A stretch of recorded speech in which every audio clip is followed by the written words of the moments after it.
As the 15th remembrance of 9/11 has come and gone, one thing most people can agree with is that the country should pay tribute to those who perished that day. But as time moves on, September 11th and the days leading up to it has become about teaching those who didn't experience the moment. Most teachers and college students know of and can remember the 9/11 terrorist attacks. But for the students in high school, it's history. They're actually being taught for the first time, a lot of the students, about 9/11. They weren't even born during the 9/11 incidents. Don Little is a history teacher at Nottingham High School in Syracuse.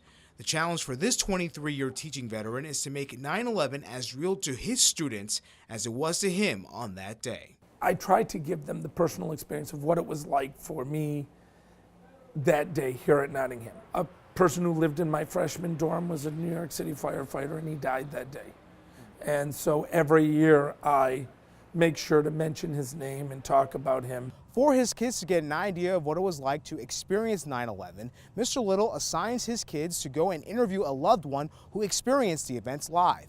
When one student interviewed her grandmother, she got a surreal surprise. I was in shock. Janiska Barrios' grandmother worked in the World Trade Center in 2001. She used to work there like 2 years. She was working there 2 years. But she moved out of that job 2 weeks before the tragedy happened of 9/11. And we had a cousin. He used to work on the second floor.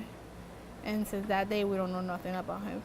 Barrios says the shock and awe of the conversation has made her appreciate the 9/11 remembrance and her grandmother that much more. I felt like, wow, like I didn't learn nothing that came out from the TV, but I learned something that came out from my grandma.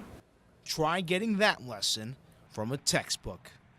Kevin Ryans, NCC News.